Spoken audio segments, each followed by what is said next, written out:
इन्होंने करोड़ों अरबों रुपए की ये इश्तिहारात भी दे रहे हैं, अपने मनपसंद चैनल्स को भी नवाज रहे हैं, और सिर्फ इस चीज के लिए कि काम इनसे होना नहीं है, बैरूनी साजिश के जरिए ये मुसल्लत किए गए। यहां पे मेजॉरिटी इमरान खान की, कौम ने इमरान खान को मुंतखब कर दिया।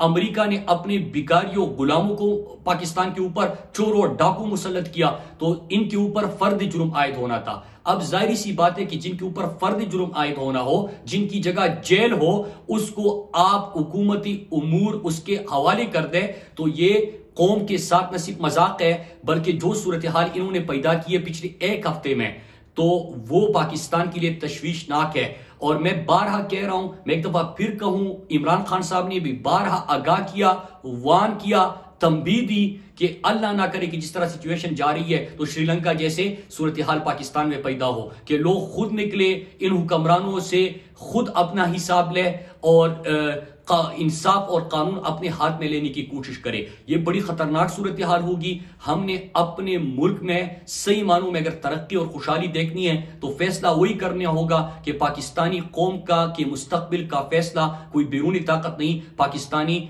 कौम को करना है। और यही कौम का मुतालबा है कि इम्पोर्टेड हुकूमत नामंजूर और फौरी इंतखाब। एक और चीज कि जिस तरह मैंने कीमतों का भी आपको मुआवजा किया, आज गवर्नर स्टेट बैंक जो इम्पोर्टेड हुकूमत ने खुद लगाया, उन्होंने इमरान खान के आलमी वबा में कोरोना पॉलिसीज की तारीफ की। इससे पहले फरजंद जरदारी जब बाहर गए तो दुनिया के सामने उनको मानना पड़ा कि हाँ, आलमी वबा में इमरान खान की जो स्मार्ट लॉकडाउन का कंसेप्ट था उसने पाकिस्तान को बड़े खतरात से बचाया। बल्कि आज तो लोग ये कह रहे हैं कि मैं मनकूल के ये अगर जो आलमी वबा है वो इनकी वक्त पे आता तो आज हमारे कब्रों पे घास भी उग चुकी होती। ये हमें उस सूरत हाल पे ले जाते कि लोग भी मर जाते, जिंदगी भी जाया हो जाती, और इसके साथ साथ पाकिस्तान की मईशत का कबाड़ा भी निकाल देते। लेकिन इमरान खान की पॉलिसीज की आज तारीफ हो रही है, जीडीपी ग्रोथ की उन्होंने तारीफ कर दी, इसके साथ साथ मिफ्ता इस्माइल इसका इकरार कर चुके हैं। फिर जो साथ में हमारे जो इंडस्ट्रियल ग्रोथ था, फिर जो हमारे एक्सपोर्ट्स बढ़े, जो हमारे रिकॉर्ड रेमिटेंसीज आए,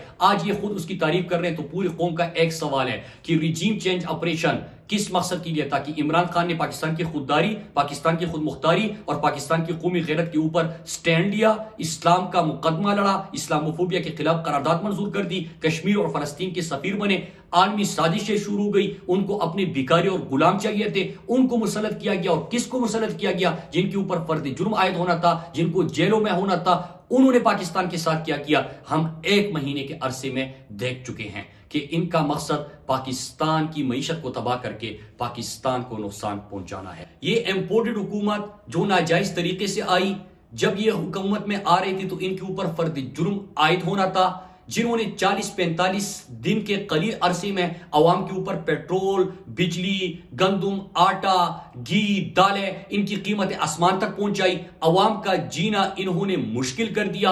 और जो वजीर दाखिला इनका, जिनके ऊपर 22 अफराद के कत्ल का इल्जाम इनके अपने पार्टी ने लगाया, जिसके ऊपर सानिया मॉडल टाउन में वो मरकजी किरदार है, जिसके कल अदम तंजीमों के साथ रवाबित के इल्जामात है, ये लोग, ये जो साजिशी टोला था, फिर ये जो आलाकार है और फिर सहूलतकार है, ये गुफ्तगू हो रही है कि इमरान खान साहब को गिरफ्तार किया जाएगा, इमरान खान की जिंदगी को शदीद खतरात इस वक्त लाहक है।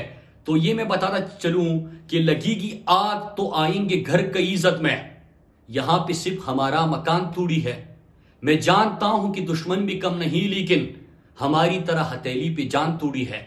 इमरान खान ने पूरी पाकिस्तानी कौम को मुत्तहिद किया, इमरान खान ने आलम इस्लाम का मुकदमा लड़ा, इमरान खान ने मुश्किल हालात में भी मईशत को आईसीयू से निकाल कर इस्तेहकाम दिया। इमरान खान ने पूरी पाकिस्तानी कौम की जज्बात की तर्जुमानी की जब दुनिया को एब्सोल्युटली नॉट कहा। इमरान खान ने आलम इस्लाम की तर्जुमानी की जब उन्होंने इस्लामोफोबिया के खिलाफ करारदाद अक़वाम मुत्तहिदा में मंजूर करवाई। इमरान खान इस वक्त पूरे पाकिस्तान को मुत्तहिद करने वाले हैं, इकट्ठा रखने वाले हैं। कोई सिंधु देश का नारा लगाता है, कोई जाग पंजाब जाग का नारा लगाता है, कोई लड़ और बर का नारा लगाता है, कोई आजाद बलूचिस्तान के नारे लगाते हैं। एक ही शख्स पाकिस्तान की लीडरशिप में खड़ा है जिसकी पॉलिटिकल पार्टी रीजनल नहीं है, पूरे पाकिस्तान में फैली हुई है। आजाद कश्मीर में हुकूमत, खैबर पख्तूनख्वा में हुकूमत, गिलगित बल्तिस्तान में हुकूमत, पंजाब में हुकूमत थी जिसको इन्होंने साजिश टोलों ने गिरा दिया। वफाक की हुकूमत के मेजॉरिटी इमरान खान की हो और जो माइनॉरिटी है वो हुकूमत में बैठ जाए, फिर ये हालत होती है। मैं बताता चलूं कि कोई भी इकदाम करने से पहले बल्कि सोचना भी मत कोई इकदाम उठाने के लिए। पूरी पाकिस्तानी कौम उस अंदाज से निकलेगी कि फिर आपसे हालात काबू में नहीं आएंगे। और ये पाकिस्तान की जंग है। अगर कोई पाकिस्तान की खुददारी की बात करेगा, कोई पाकिस्तान की खुद मुख्तारी की बात करेगा, कोई आजाद खारजा पॉलिसी की बात करेगा, कोई पाकिस्तान को हकीकी आजादी की बात करेगा, उस ख्वाब की तरफ गामजन होगा जिस ख्वाब को इकबाल ने देखा, जो कायद की विजन थी, कायद की सोच थी, उसकी तरफ अगर गामजन होगा और कहेगा कि अल्लाह के सिवा किसी के सामने झुक नहीं सकते, तो क्या उसके खिलाफ इस किस्म की चीजें होगी? और करेंगे कौन? चोर, डाकू, लुटेरे जिनके ऊपर करप्शन के इल्जामात हैं, जो लंदन में बैठ के पाकिस्तान के खिलाफ साजिशें करता है, जो आज भी खुद मफरूर और इश्तिहारी है, जिसके बेटे खुद मफरूर और इश्तिहारी है। वजीर आजम वो इंपोर्टेड जो खुद जमानत पे है, बेटा वो वजीर आला जो खुद जमानत पे है। तो ये लोग सोच सुन ले कि सोचना भी मत कोई इकदाम करने से पहले। और ये पूरी पाकिस्तानी कौम आपके सामने सीसा पिलाई दीवार होगी, क्योंकि जंग है पाकिस्तान की। और पाकिस्तान का मतलब क्या? ला इलाहा इल्लल्लाह। मुकम्मल वीडियो देखने के लिए लिंक पर क्लिक करें।